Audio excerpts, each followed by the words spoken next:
सारा हफ्ता मुझे मेरी बीवी बहुत प्यार देती, लेकिन मंगलवार की रात मुझे करीब भी ना आने देती और दूसरे कमरे में जाकर सो जाती। एक रात मुझसे बर्दाश्त न हुआ और मैं उस कमरे में चला गया। वहाँ देखा तो बीवी नहीं थी। जब एक पुराने स्टोर रूम के पास से गुजरा तो चीखों की आवाज़ आ रही थी। जब मैंने कमरा खोला तो मेरे होश उड़ गए। वहाँ तो मेरी बीवी। मैं अकेला बिस्तर पर करवट बदल रहा था और अब मुझे अपनी बीवी के बिना बिल्कुल नींद नहीं आ रही थी। मुझे अजीब सी बेचैनी का एहसास हो रहा था और इसलिए मैं अपनी बीवी के कमरे में चला गया ताकि उसे कमरे में वापस ले आऊं। मेरी बीवी हर मंगलवार की रात अलग कमरे में गुजारती थी। अब तक तो मैंने उस पर कोई ऐतराज़ नहीं किया था, लेकिन आज की रात मेरे जज़्बात मुझे इस बात की इजाज़त नहीं दे रहे थे कि मैं अपनी बीवी से दूरी बर्दाश्त कर सकूं। अपनी बीवी के कमरे में जाकर देखा तो वह वहां मौजूद नहीं थी। मैं हैरान था कि मेरी बीवी आधी रात को कहाँ जा सकती है। हमारा घर काफ़ी बड़ा था। मैं अपनी बीवी को ढूंढने लगा, वो मुझे कहीं ना मिली। जब मैं स्टोर रूम के आगे से गुजरा तो मुझे चीखों की आवाज़ सुनाई दी। मैंने परेशान होकर जैसे ही स्टोर रूम का दरवाज़ा खोला तो अंदर जो हो रहा था उसे देखकर मेरे कदमों तले ज़मीन निकल गई। मैं सोच भी नहीं सकता था कि मेरी बीवी मुझे इस हालत में स्टोर रूम में मिलेगी। हम दो भाई थे, हमारी एक छोटी बहन थी और हमारी एक बूढ़ी माँ थी। मेरी मम्मी बहुत दिन से बीमार थी, उन्हें कैंसर की बीमारी थी और उनकी लास्ट स्टेज चल रही थी और सारे घर का काम इधर उधर हो चुका था। हम दोनों लड़के थे, इसलिए घरदारी नहीं देख सकते थे। हमारी एक बहन थी, वह बहुत छोटी थी, उसे कुछ काम काज का पता नहीं था और मेरे पापा बचपन में ही जा चुके थे इस दुनिया को छोड़कर। जितना भी मुश्किल होता, हम दोनों भाई मम्मी और अपनी छोटी बहन का और घर का ख्याल रखते, लेकिन फिर भी औरत की कमी का एहसास होता। एक औरत जिस तरह घर संभाल सकती है, हम दो भाई मिलकर भी इस तरह घर नहीं संभाल पाते थे। एक दिन मम्मी की एक पुरानी सहेली हमारे घर आई तो उन्होंने मम्मी की हालत देखते हुए मेरी मम्मी को सलाह दी कि हम दोनों में से किसी एक भाई की शादी कर दें। उन्होंने माँ को अपने भाई की बेटी की तस्वीर भी दिखाई। वह बहुत ही खूबसूरत थी और वो अपनी भतीजी के लिए कोई लड़का देख रही थी। मम्मी को पहली ही नज़र में वो लड़की बहुत पसंद आ गई। मम्मी की सहेली उस लड़की की बहुत तारीफ़ कर रही थी कि उनकी भतीजी वीरा घर बहुत अच्छी तरह संभालती है और वो घर आराम से संभाल लेगी। मम्मी भी घर की तरफ से बहुत ज़्यादा फिक्रमंद थी, इसलिए उन्हें ये बात समझ आ गई कि अब उन्हें कोई बहू ले आनी चाहिए। मम्मी ने मेरे बड़े भाई को वीरा की तस्वीर दिखाकर कहा, तुम शादी कर लो, घर को संभालने वाली आ जाएगी कोई। अब मेरे बस की नहीं है। मुझे नहीं पता मैं कभी सोनिया को छोड़कर चली जाऊं, क्योंकि मम्मी भाई की वीरा से शादी करना चाहती थी तो भाई ने साफ मना कर दिया। उन्होंने कहा कि वह गरीब लड़की से शादी करेंगे, क्योंकि वो खुद भी बहुत अच्छे इंसान थे और वो शादी पर कोई दहेज भी नहीं लेना चाहते थे, बल्कि सब कुछ खुद ही सेट करना चाहते थे। इसलिए फ़िलहाल वो शादी करने के लिए राज़ी नहीं थे। मम्मी ने जब मुझे वीरा की तस्वीर दिखाई तो वीरा मुझे पहली ही नज़र में पसंद आ गई। बिल्कुल वैसी थी जैसी लड़कियां मुझे पसंद थी। भाई की तरह से मैं भी बहुत अच्छी नौकरी करता था, इसलिए मम्मी ने सोचा कि वह भाई की जगह मेरी शादी करवा दे। वीरा बहुत ही पढ़ी लिखी और अच्छे ख़ानदान से थी। उसके पिता का अपना कारोबार था और वह खुद ही बहुत सुलझी हुई लड़की थी। उनकी हालत हमसे बहुत अच्छी थी। जब मम्मी वीरा के घर रिश्ता लेकर गई तो मम्मी को लगा कि वीरा के घर वाले इस रिश्ते के लिए इनकार कर देंगे, लेकिन वीरा के घर वालों ने मेरी मम्मी को बहुत इज्जत दी और रिश्ता भी ले लिया। मुझे तो बहुत खुशी हुई। मैं तो सोचकर ही हैरान था कि उन्होंने एक गरीब लड़के का रिश्ता इतनी आसानी से कैसे जो भी हो, मुझे वह पहले से ही बहुत पसंद थी। हमारे घर की ये पहली खुशी थी। पापा के मरने के बाद तो हमने खुशियाँ मनाना ही छोड़ दिया था। मम्मी भी अपनी बीमारी को भूलकर शादी की तैयारियों में मग्न हो गई थी। बेटे के सिर पर सेहरा सजाने का अरमान उनकी आंखों में चमक रहा था। देखते ही देखते मेरी शादी का दिन आ गया। पता भी नहीं चला कब यह दिन आ गया। इतनी जल्दी आ गया था, सारी तैयारियों में पता ही नहीं चला और मैंने सही मायनों में पहली बार वीरा को अपनी दुल्हन के रूप में देखा तो मैं उसे देखता ही रह गया। एकदम कोई आसमान की परी की तरह लग रही थी। जब मैं कमरे में गया तो उसका खूबसूरत चेहरा घूंघट डाले बैठी वीरा मेरा ही इंतजार कर रही थी। मैंने वीरा को शादी का गिफ्ट दिया और उसका खूबसूरत चेहरा देखने लगा। वो किसी हसीन मूरत जैसी थी। उसका चिकना सा जिस्म मेरे जज्बात को बेकाबू कर गया था। मैंने अचानक ही वीरा के हाथों को चूम लिया। वो खामोश सी घबराई हुई बैठी थी। मेरी इस हरकत पर खुद में सिमट गई थी। मुझे उसका शर्माना भी अच्छा लगा था। मैंने उसे अपनी बाहों में भर लिया और अपनी मोहब्बत उस पर लुटाने लगा। उसका नाजुक सा वजूद मेरे जज्बात के तूफान के आगे लम्हों में ही ढेर हो गया था। वीरा ने खुद को पूरी तरह मेरे हवाले कर दिया था। शादी की ये रात मेरे लिए बहुत ही खूबसूरत थी। वीरा के रूप में मुझे एक बेहतरीन जीवन साथी मिल गई थी और बहुत प्यार करती थी मुझे। ऐसा लगता था जैसे मेरी लाइफ पूरी हो चुकी है। मुझे और कुछ नहीं चाहिए था अपनी ज़िंदगी में, और वो भी मेरी तारीफ़ करती थी और हम एक जिस्मानी ताल्लुक़ कायम कर चुके थे। अगले दिन वीरा अपने घर चली गई और मैं सारा दिन बेचैनी से उसकी वापसी का इंतज़ार करता रहा था। मेरे बड़े भाई ने मेरी हालत देखी तो मेरा मजाक उड़ाने लगे। उनकी बात पर मैं शर्मिंदा हो गया तो वो कहने लगे कि अच्छी बात है, तुम्हें अपनी बीवी का इसी तरह ख्याल रखना चाहिए। रात को जब वीरा लौटी तो मैं उसके साथ कमरे में आ गया और अपनी बेताबी का इजहार करने लगा। मेरी बात सुनकर वो मुस्कुरा उठी और मैंने फ़ौरन ही उसे अपनी बाहों में समेट लिया।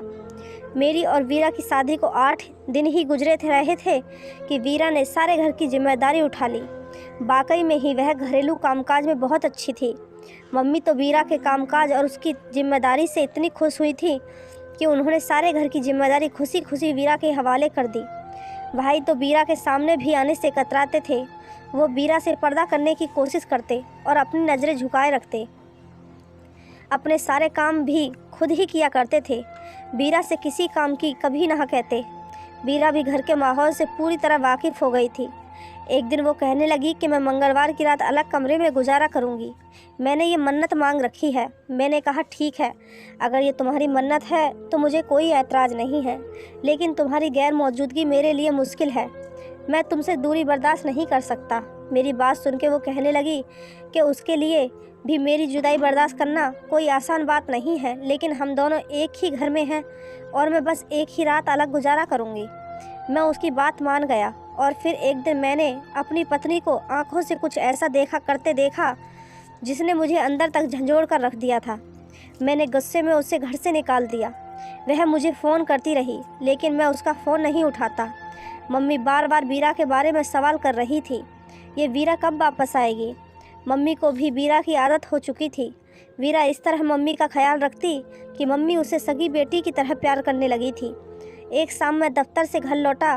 कुछ देर बाद ही हमें खबर मिली कि मेरे भाई का एक्सीडेंट हो गया है। उस शाम मैं वीरा को तलाक देने के लिए उसके घर जाने वाला था, लेकिन भाई के एक्सीडेंट की सुनते ही मैं अस्पताल के लिए दौड़ पड़ा। भाई की हालत बहुत नाजुक थी। उनके जिस्म की सारी हड्डियां टूट गई। कई घंटों के ऑपरेशन के बाद भाई की ज़िंदगी बच गई थी, लेकिन डॉक्टरों ने बताया कि वह ज़िंदगी भर बैठने के काबिल भी नहीं रहे। उनकी रीढ़ की हड्डी पूरी तरह टूट चुकी थी। भाई का एक पाँव भी बिल्कुल ख़त्म हो गया था। अपने भाई की ऐसी हालत देखकर मैं वीरा को पूरी तरह भूल गया और अपने भाई की देखभाल में लग गया। मम्मी भी भाई को लेकर बहुत परेशान थी। उनकी हालत बहुत ज़्यादा बिगड़ गई थी। मैं अकेला उन दोनों को बहुत मुश्किल से संभाल रहा था। न जाने किसकी गंदी नज़र हमारे घर की खुशियों को खा गई थी। जब भाई को 15 दिन बाद सही मायनों में होश आया और बात करने के लायक हुए तो जो कुछ उन्होंने मुझसे कहा, यह सुनकर मेरी जान निकल गई। भाई रोते हुए कह रहे थे कि वीरा की कोई गलती नहीं थी, उसने सब कुछ सच कहा है। वो वाकई उस लड़के से आखिरी मुलाकात करने गई थी, लेकिन भाई ने जानबूझकर कुछ ऐसे लम्हों की वीडियो बनाई थी कि जिन्हें वो उसके खिलाफ इस्तेमाल कर सकते थे। मैं तो अपने भाई की ये बात सुनकर चौंक ही गया। मैंने ऐसा कभी भी नहीं सोचा था कि मेरे भाई मेरे साथ ऐसा भी कुछ कर सकते हैं, और उनकी वजह से मैंने अपनी बीवी की भी ना सुनी थी। काश मैं अपनी बीवी पर थोड़ा विश्वास दिखाता तो आज ये दिन नहीं आता। जब हमने भाई को बोला कि आप शादी कर लीजिए तो भाई ने शादी करने से भी साफ साफ मना कर दिया था। फिर आखिर भाई ने ऐसा क्यों किया मेरे साथ? वीरा बहुत शरीफ और सुशील लड़की थी। जब उसे इस बात का पता चला कि भाई के पास उसकी वीडियो है जिसके ज़रिए वो उसका मुझसे रिश्ता भी ख़त्म करवा सकते हैं, तो उसने भाई से मिन्नतें की कि वो ऐसा ना करे। भाई अच्छे से जानते थे कि वो मेरे बगैर नहीं रह सकती, इसलिए भाई ने उस बात का पूरी तरह फ़ायदा उठाया और उसे मजबूर कर दिया कि वो हर हफ्ते एक रात भाई के साथ गुजारेगी। पहली बार तो वीरा ने इनकार कर दिया, लेकिन जब भाई ने उसे वीडियो को लेकर ब्लैकमेल किया तो वो मजबूर हो गई। भाई कहने लगे कि हर हफ्ते वो उसके साथ ज़बरदस्ती गलत रिश्ता बनाते रहे और वीरा इसी तरह चीखती चिल्लाती रहती। वो ये सब करके बहुत ज़्यादा परेशान थी। वो मुझे धोखा नहीं देना चाहती थी। उस रात भी वीरा खुद को बचाने के लिए शोर कर रही थी और इंतज़ार कर रही थी कि मैं उसे बख्श दूं। भाई रोते हुए कह रहे थे कि उन्होंने एक बेगुनाह को बर्बाद किया है, इसलिए भगवान ने उन्हें ऐसी सज़ा दी है। मैं भाई की बात सुनकर सदमे में पड़ गया था। वो इतना कैसे गिर सकता था कि मेरी ही बीवी के साथ गलत कर सकता था। भाई कहने लगा कि जब वीरा शादी होकर घर आई तो भाई की नज़र खुद ब खुद उसके बदन से हट नहीं पा रही थी। वीरा की खूबसूरती ने उन्हें बेकाबू कर दिया था, लेकिन वह फिर भी नज़रें झुकाए रखते थे। उन्हें जब मौका मिला कि वो वीरा का इस्तेमाल कर सकें तो उन्होंने इस मौके का पूरा फ़ायदा उठाया। वो भूल गए थे कि एक आंख ऐसी भी है जो उनके गुनाह को देख रही थी। मैं हॉस्पिटल से निकलकर वीरा के घर की तरफ जाने लगा। मुझे वीरा को अपनी ज़िंदगी में वापस लाना था और उससे माफ़ी मांगनी थी। मैंने सोच लिया था कि मैं वीरा के कदमों में गिरकर उससे अपने भाई के लिए भी माफ़ी मांगूंगा और वह मुझे माफ़ भी कर देगी, क्योंकि वह बहुत ही अच्छी लड़की है और मुझसे बहुत प्यार भी करती है। लेकिन मैंने उसके साथ बहुत ही गलत किया था और इस बात का एहसास मुझे अच्छे से था, क्योंकि मेरे भाई को भगवान ने इतनी बड़ी सज़ा दी थी कि हम इंसान सोच भी नहीं सकते थे। अपने भाई की ऐसी हालत देखकर मैं भी उन्हें माफ़ कर चुका था। मुझे यकीन था कि वीरा मुझसे इतना प्यार ज़रूर करती है कि वो मुझे और मेरे भाई को माफ़ कर देगी, मुझे दोबारा से अपना लेगी। भगवान की लाठी में आवाज़ नहीं होती है और जब ये इंसान पर पड़ती है इंसान बर्दाश्त भी नहीं कर पाता। जब मैंने जाकर वीरा से माफ़ी मांगी तो वीरा ने पहले तो मुझे गुस्सा दिखाया, फिर मुझे माफ़ कर दिया और मेरे साथ आने को तैयार भी हो गई। मैं वीरा को लेकर घर आ गया। यह देखकर मेरी मम्मी बहुत खुश हुई और उधर मैं भाई को भी घर लेकर आ गया था। अब भाई वीरा का सामना नहीं कर पाते थे, क्योंकि वह बहुत ही शर्मिंदा हो चुके थे और हमारी छोटी बहन की हमने शादी कर दी थी। मेरी शादी को 3 साल बीत चुके हैं। मेरे 2 बच्चे हैं और आज मैं अपनी ज़िंदगी में बहुत खुश हूँ। तो दोस्तों, आपको ये कहानी कैसी लगी कमेंट करके हमें ज़रूर बताएं और कहानी अच्छी लगी हो तो चैनल को सब्सक्राइब, वीडियो को एक लाइक ज़रूर करें। धन्यवाद दोस्तों।